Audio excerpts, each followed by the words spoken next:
Hello and welcome. My name is Rachel and I'm a product design and instrumentation engineer here at the Integrated Teaching and Learning Laboratory. And today I'm going to teach you how to sew a face mask. More specifically, I'm going to teach you how to sew this version of a face mask. So it's a pretty nice one. It's got 4 layers, some elastic, and you can see it from the sides like here. And on the inside, it has a nice extra piece there with the pocket. The perk for the pocket is you can just add extra fabric if you want there, extra filters. And leaving it open, it's totally up to you. If you want to sew it, you can sew it, but that's kind of this version. So this one I sewed with denim and it's a little bit bulky. So my recommendation is I'm going to tell you today how to sew this mask. I'm going to walk you through the items that you'll need, the recommended fabric I tell you to use, given denim's not the best. I'm going to give you a step-by-step tutorial. Each of these things I already have pre-cut and laid out. So the goal is to give you a recorded video such that you can pause and play once you have everything you need and just follow along. So a good place to start is with the items that you'll need in order to complete this mask. So the first thing that you want is a piece of fabric. This right here I got from Joann Fabrics. If you're in Boulder, Joann Fabrics is still open and you can do curbside pickup, pre-order online, or you can have it delivered to your home. The other option is you can sew this with, this is about the size of a pillowcase. And when I was practicing making this mask, I actually made it out of my pillowcases. I cut those up. And the best part is those are 100% cotton. And I'd say 100% cotton is probably your best bet for it, just because that material is stretchy and it's also breathable. So you're going to want a piece of fabric or a pillowcase. Then you're going to want some needles. It's not necessary. Again, you could just hold them together as you're sewing them, but needles are helpful. You're going to want a pair of scissors. Fabric scissors are amazing if you've never used them, but other scissors will work if you don't have them. You're going to want a marker, a piece of elastic. I know people say that we're really short on elastic right now. I was able to find a ton of it at Joann's, so you should still be able to order it, and if not, you can make what I'll be showing you how to make with a piece of fabric.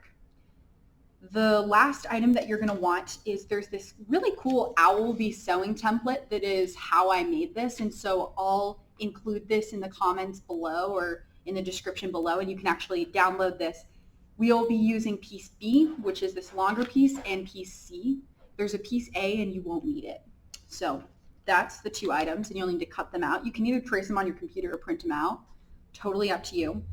So the first step is you'll want to take your fabric, take the side that you don't care about, and you're going to want to fold it in half such that that side is facing you. And then you want to keep your fold along the top here, and we're going to cut 2 of piece B, and we're going to cut 2 of piece C. So with piece B, this is really important. You want to actually lay it down along the fold and trace and cut that piece. So you'll trace 1, cut, trace 2, cut. You want this piece again along the fold. It's this edge. And then with piece C, you can either do it one of 2 ways. You can trace and cut and then flip it over and trace and cut. Or if your fabric's already folded, all you'd need to do is trace it once and cut it out and you'll have 2 pieces. So once that's done, you should have 4 pieces cut. I'll show you what they should have turned out like if you did this correctly.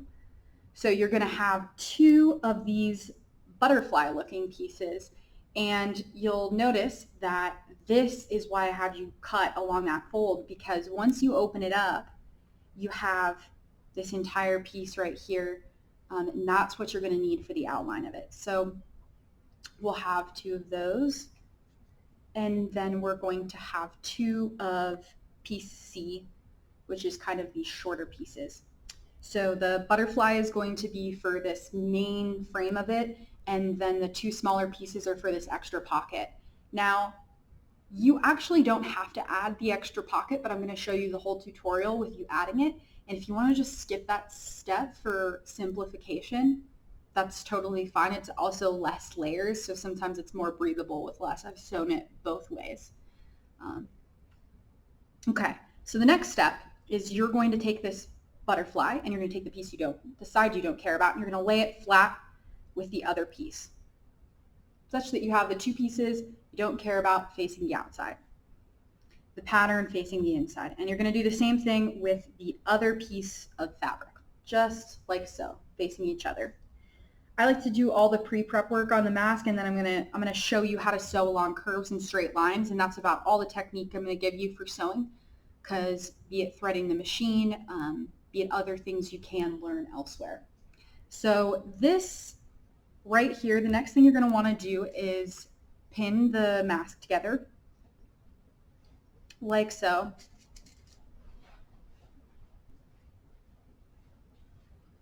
And I'm just pinning along the outside edges because that's where I'll be sewing.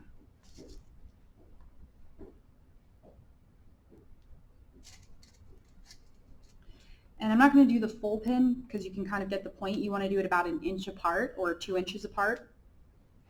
When you're done, it'll look like this, so you see the pins along the outsides. The other prep step that you'll want to do with your smaller piece is you're going to pin along the outside edge, and then you're going to fold the exterior pieces in twice and then pin. So I'll kind of show you. It's just taking this edge, you fold it in once, and then you fold it in twice.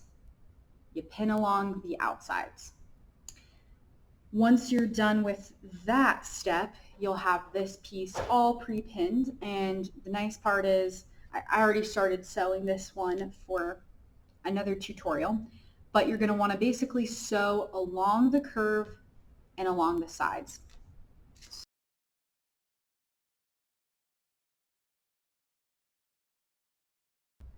Now I'm going to shift from this screen over to the sewing machine so that I can show you some basics of sewing.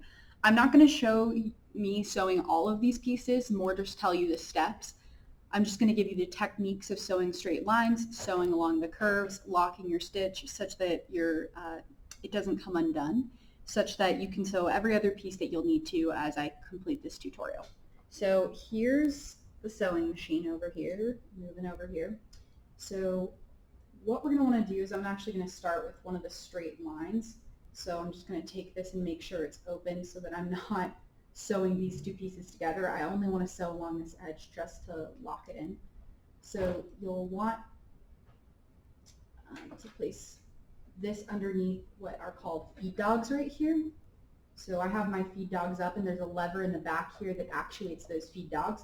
So I'm going to place and position my fabric where I want it. I'm going to put the feed dogs down, and I have this circular lever that allows me to move the needle up and down, and so this is good to know about. So I'm going to put the needle all the way down, and the reason that you put the needle down before you begin sewing is because as it moves down, it actually starts to pull some of the thread through, and so you want to make sure that it's down, because if you start sewing, the thread could come undone and you'll have to rethread your sewing machine over and over. It's a real pain. I had to learn that one the hard way. So the needle will be down, and you'll want to remove these pins as you sew, because otherwise it can break your needle. So I've got just a pedal down here. I'm going to sew forward, and you're just going to help kind of guide it. You want to keep your hands out of the way and just guide it. Now at the beginning and the end of every line you sew, every curve you sew, anything you sew, you want to sew forward and then sew backwards. So I'm pressing a lever that allows me to sew backwards along the same line. That is what I referred to when I said locking that stitch in place. So once you have that, you can basically complete your straight line. Sewing machines are meant to sew straight lines, so all you need to do is you don't need to push or pull. You just want to guide the material. And once you get to the end, you want to use your back stitch. It might be different on your machine. Go back, go forward, locks it in place. You lift your feed dogs, move your needle up, and you can pull your thread right out, cut it off, and I'm done with that side. You're going to want to do the same thing for each side on this smaller piece. And now we want to sew this around this edge together. So this is where I'm going to sew a curve. So I'm going to leave my fabric kind of off to the side over here so I don't have to worry about it. I'm going to place my feed dogs down such that the fabric meets with the edge of the feed dog. You can do it however you'd like based on how far in you want your fabric to be, but this puts me at about 3/8 inch in from the fabric, and I can tell just because of the line on my machine. So what I'm going to do is I'm going to basically use my hand to just guide it in a curve, just to pivot it, because the machine is used to sewing the straight line, so you'll need to pivot it. As I'm pivoting the machine, I'm going to do the same thing at the beginning and the end, where I sew forward and then sew back to lock it in place. So put your needle down.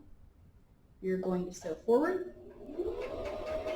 and then you're going to sew back, just along the same line as the goal. It's much harder on a curve. And then you're basically going to just sew your entire curve. And I'm not pushing or pulling, I'm just kind of guiding with my hand, trying to keep the fabric at the edge of the feed dog so it's equidistant all the way around, pulling my needles out as I go so they don't break the sewing needle.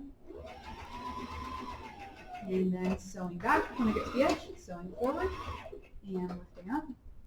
Totally up to you if you want to sew to the end of your fabric.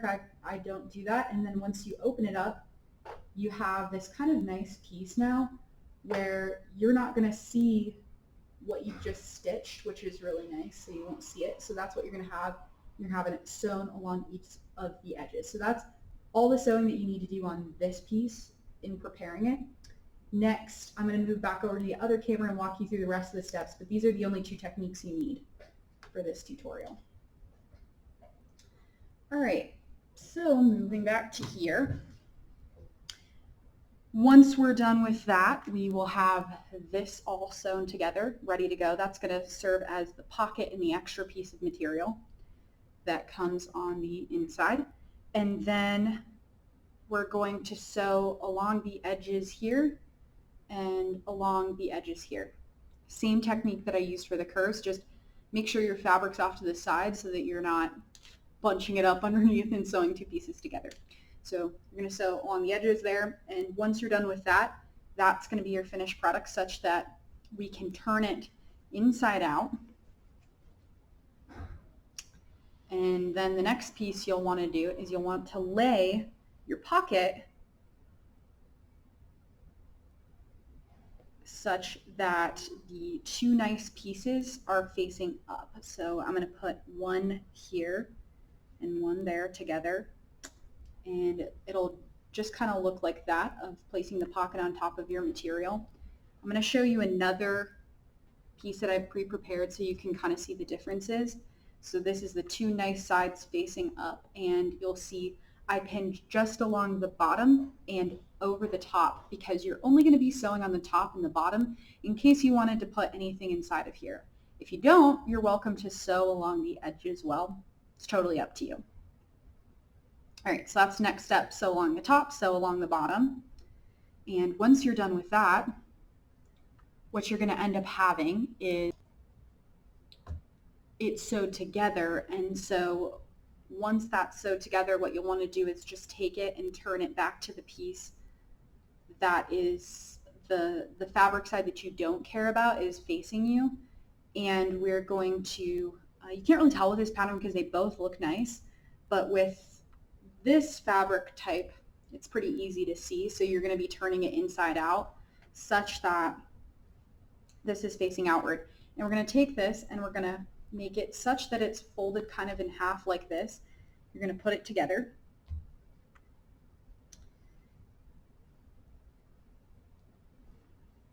Like so. And now it's starting to kind of take the shape of our mask a little bit, and we're going to pin along the top and pin along the base of it, and we're going to sew all the way along the top and all the way along the bottom, but you want to leave a little hole at the base of it right here where you don't sew so that you can turn the mask inside out. And once it's turned inside out, you can sew along that base piece to sew it back up. So let me show you me turning that mask in. So this is the piece right here, and as you noticed, I've sewed along the top and along the bottom. And now I've left this little hole right here so that I can turn it inside out so that we don't see all this kind of work that I've done on the outside when sewing it. So you're just going to push the whole thing through, and you want to make sure that hole is large enough such that this isn't a total nightmare.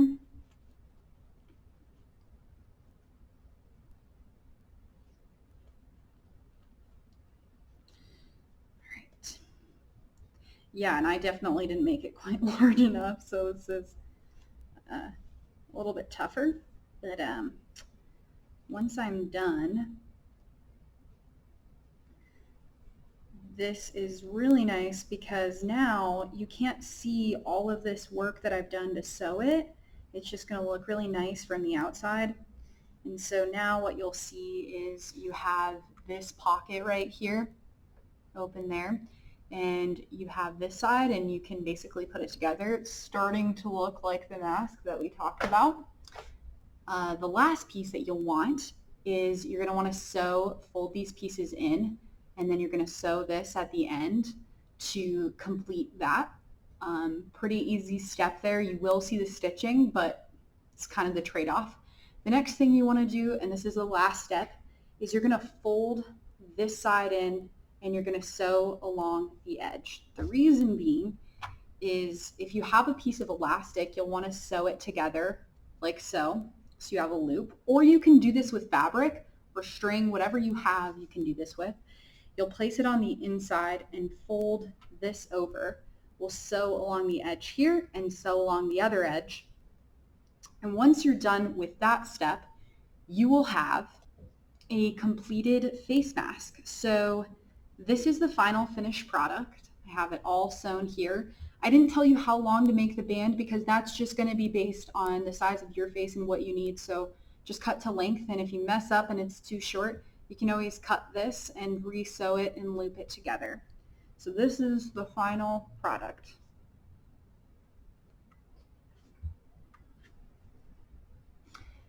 The last piece I'll note, and I mentioned it earlier, is again, you don't have to sew this piece here. That greatly reduces the number of steps, and if you're working hand sewing and not with a sewing machine, that's one way to just make this a lot simpler. Granted, you don't have as much protection, but it still serves as a wonderful face mask. So that's my tutorial. I'll link all the materials, all the templates that you'll need to do this below. And if you have any questions and would like to reach out, you can reach out to me at rachel.sharp@colorado.edu.